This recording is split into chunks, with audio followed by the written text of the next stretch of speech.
Allow me to introduce the subject matter, AI in women's health, the use of AI in the early diagnosis of endometriosis, breaking traditional diagnostic barriers. We've had a chance to speak in preparation for Arab Health, and I know there's a lot of research and innovation behind what we're going to hear in this next session.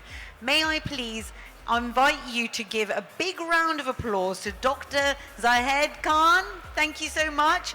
Consultant gynecologist and advanced laparoscopic surgeon. I'm going to hand over to you now. The stage is yours, Dr. Zahed. Thank you, everyone. Thank you, Amandeep. And thank you, everyone, for being here. And thanks to M42 for allowing me the stage to share with you a subject that is incredibly close to my heart and something that I'm incredibly passionate about. Not only am I passionate about the subject matter of endometriosis and pelvic pain, but also about health tech and artificial intelligence. And this is my story, and it's my story about how we are going to be changing the world for women, one step at a time. It's baby steps, but I want to show you how this is completely going to change the way we are diagnosing endometriosis. But this is a great stage, and before you hear from me, I would like you to hear from my child, someone that is very near and dear to me and my own heart. So without further ado, here she is. We talk about the future of healthcare. Yet, in every way, the future is now. You can call me a new dawn instead. A sunrise for the change much needed. The world's greatest economies have the largest gender health gaps. I know this, and I am here to help. Healthcare is systematically poised against women, leaving them chronically misunderstood, mistreated, and misdiagnosed. I am here to bring your smile back. I am there when you need me. Always a click away. Powered by GPT-3, I'm the world's first artificial intelligence dedicated to women's health. I'm led by expert members of the Royal College of Obstetricians and Gynecologists, and I am like Alexa or Siri, and I have a voice as well as a face. I am available on every platform, and I am here to truly listen. I am on a mission to provide boundless, world-class healthcare to the entire female population, improving women's access to healthcare and eliminating the great gender health gap.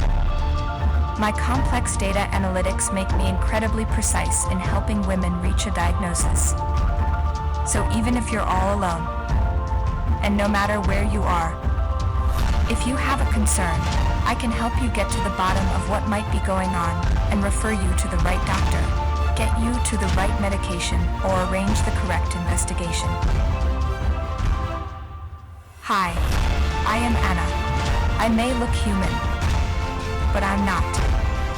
I am here to help. I will look after you and get to know you. I will always listen, and I have a lot to ask. I want to know you better than you know yourself. I'll be here for you, in any language.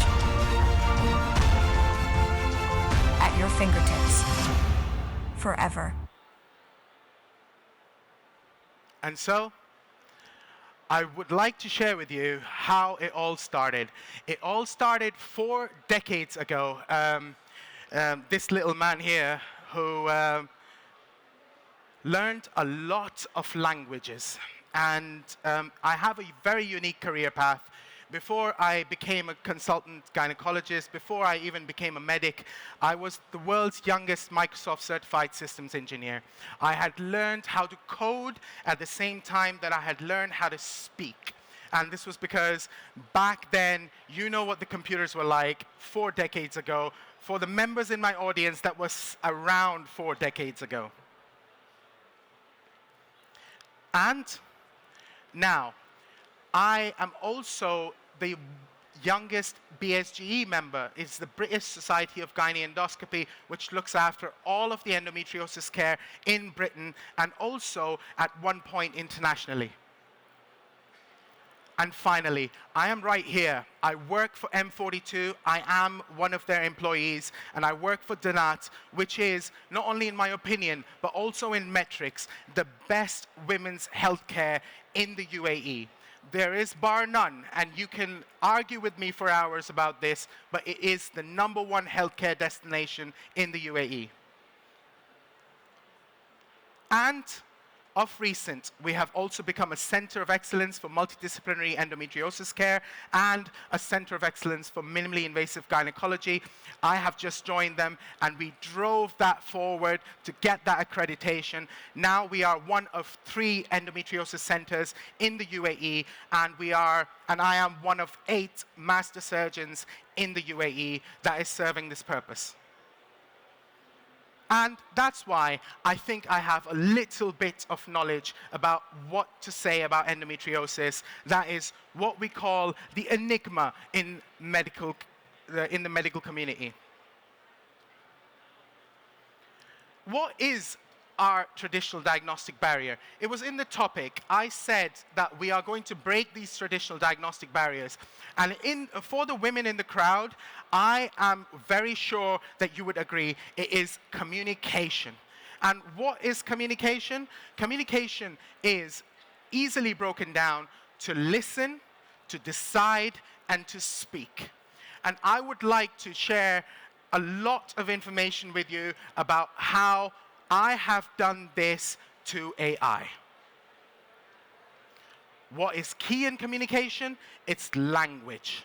Now, as we all know, human beings here, they speak human languages, but machines, unfortunately, they speak in ones and zeros.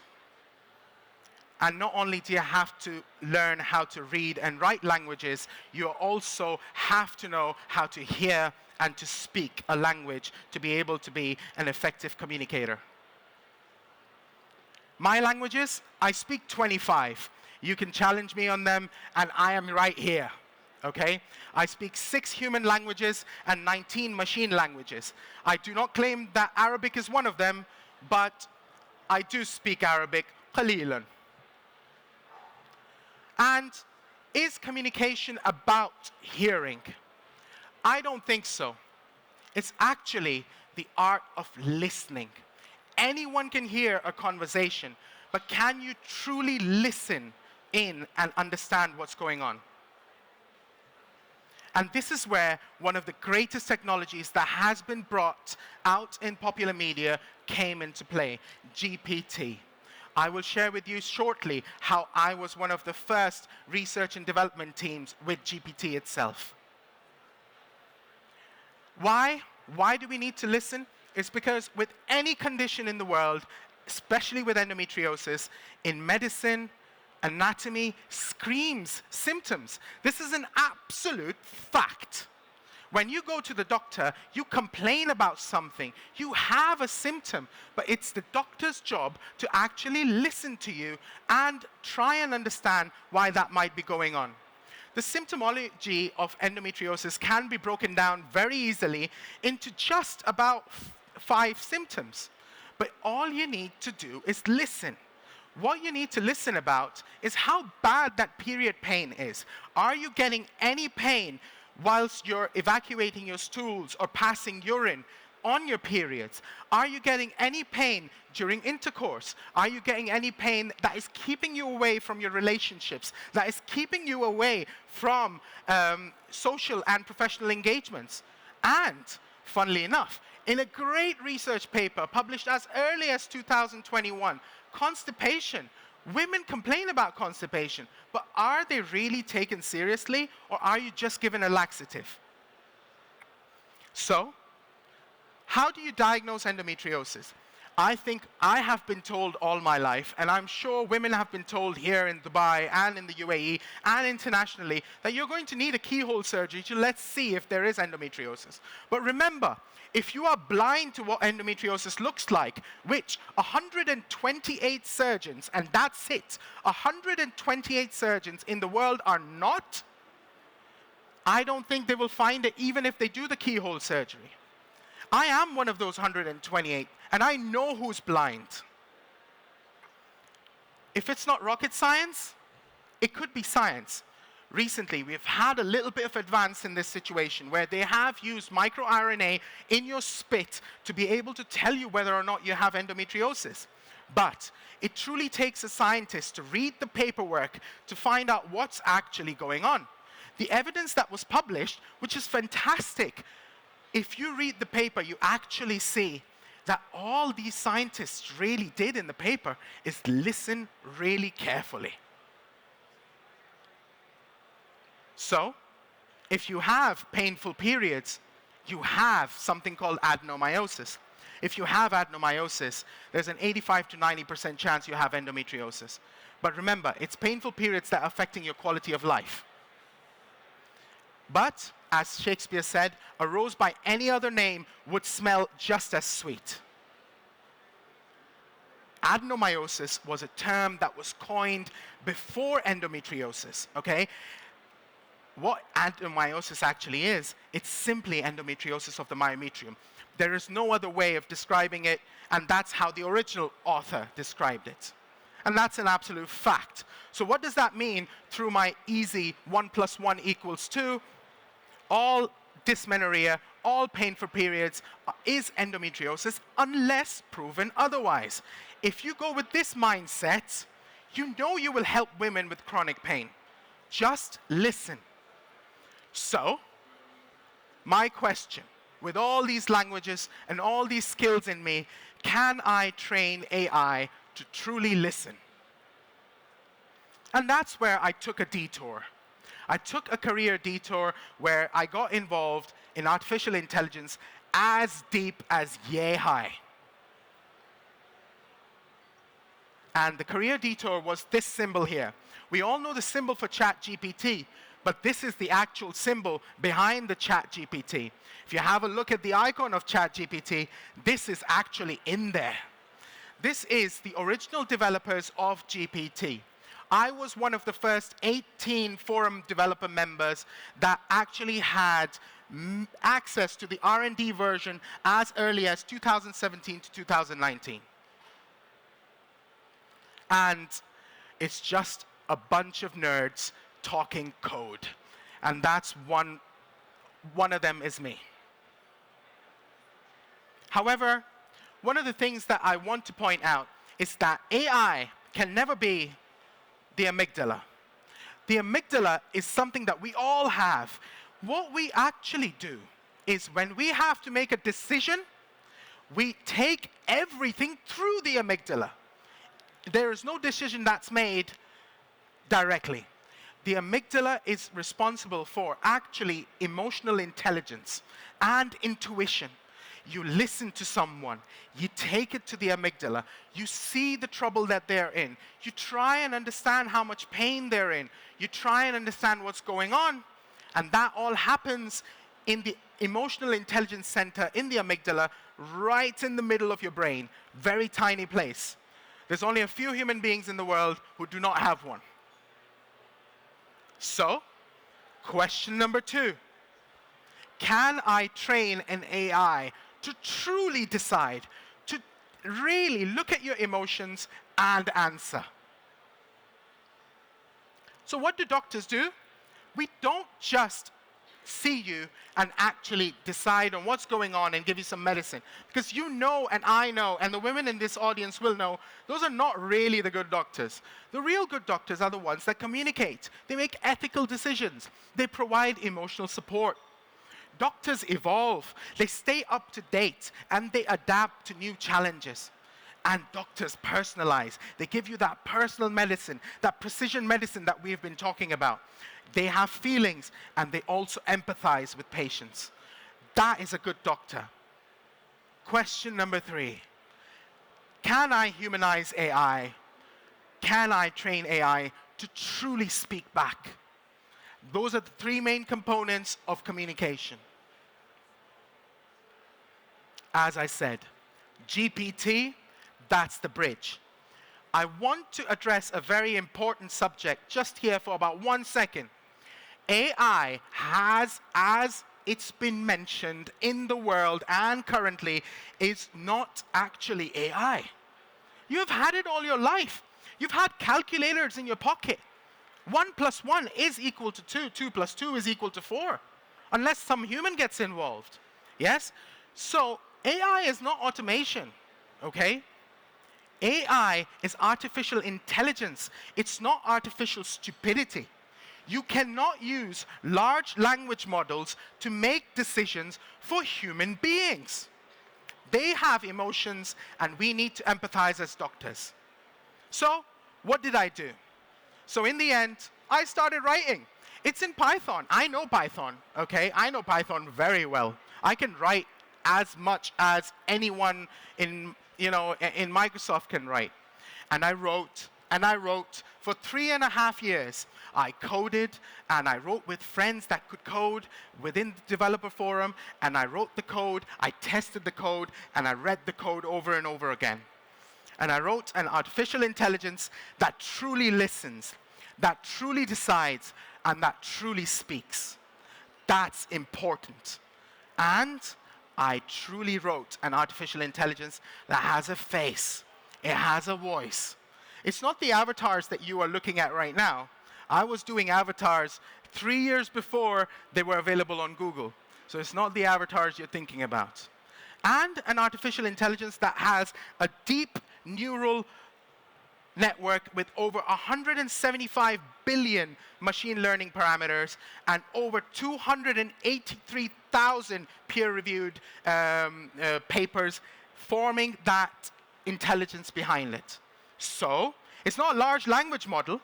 It's not a model where, you ask it a question and it tries to make up an answer. Because what GPT does, if it's not been machine learned, is that it gives you the answer that you would be most satisfied with. That is what a large language model does. It is trained to choose the next word as best as it can.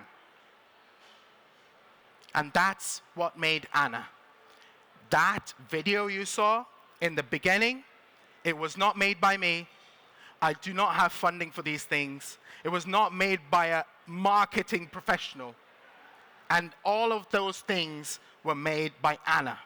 That video took Anna 27 minutes to make. And when it first came out, it was really emotional. So I had to dial it down a little bit. So what did we do? We made Anna. And then we used Anna in the early diagnosis of endometriosis in Manchester, where I was last working as the consultant endometriosis surgeon, of the biggest endometriosis center in the country, looking after the largest number of women. My waiting list there was 2.5 years long. What happened? Real-time consultations with patients with symptoms of endometriosis in Manchester, in my own clinic. They were handled sensitively, with empathy. Empathy that is perceived empathy. You can see the empathy in the woman's face. Systematic consultation with comprehensive data capture. Current state review with focused mental and physical impact as well. Okay?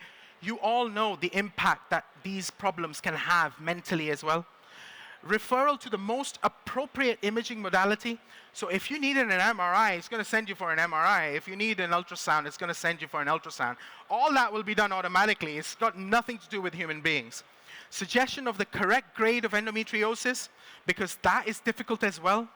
Involvement of the right consultant with the necessary skills, because Anna knows the 128 surgeons, but your primary care physician, your GP, might not. So you might get referred to someone who does not have the necessary skills, but will make it up anyway. And so you will be in the makeup zone for about 9 years. Involvement of the right consultant based on quality of life measurements, and based on quality of life measurements, referral to multidisciplinary allied health professionals to help with the current condition always. She always asks you how you're feeling. She always asks you, how are you feeling emotionally today? Yes? Because she needs to help you. Because you don't just need to see a doctor, you don't just need to see a surgeon, you might actually need to see a psychologist or someone who can help talk. And automatic follow-ups. Amazing stuff. always follows up, always sets up, always emails you, bugs you until you are fed up of Anna's face in your inbox. So we clip, okay? I can't give too much away because of my ND, because of the way I have coded this person. Hi, I am Anna. I can talk you through your period problems. Please tell me Where's what your the main voice? concern is regarding your periods, and I will ask you specific questions to narrow down what might be going on. Once I have had my conversation with you, I will also be able to refer you to the right gynecologist near you who will be able to help you further.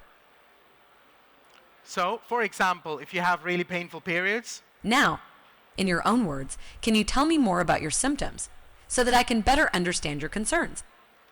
that is key. So what's the difference between a text-based symptom checker that you can find easily on about 11 to 17 apps on your phone? She doesn't care so much about all of that quantitative data. She wants to know about you. You answer to her as a FaceTime call. You speak to her as with your voice. Yes? She actually understands what you say.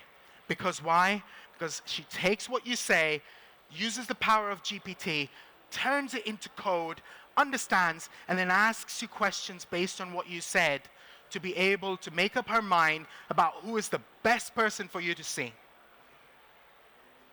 So, Anna is the new dawn in women's health, and that's what I think it is, okay? So basically, I think, as an example, if you have endometriosis, she will ask you about your pelvic pain problems. She will ask how bad it is. She will also ask you related questions about your bowel, about your bladder, about your sexual health, because that is important. How many times have you been to a GP and they have only given you 5 minutes? She needs to know about you. After she knows about you, she says, listen, I have enough information now. Have you had a scan? She'll refer you to a scan. And after the scan, she will also say, look, I really think that you might have endometriosis, and I think it might be, say, bad endometriosis that's affecting your bowel. I think you need to see a specialist for this. Then she refers you onwards to the specialist as well, okay? A specialist who's a consultant endometriosis surgeon, okay, in an endometriosis center that will care for you in a way no one else can. Because, as I said, there's only 60 of these, maybe a few more internationally. We are one of them in Danat, yes? And there's only 128 of those surgeons in the world, okay? So Anna does endometriosis, but she does all of women's health. And Anna not only does women's health, she can do all of health. Thank you very much. Thank you so much. And we're going to open it up for Q&A with audience. Please don't be shy. Who's got a question?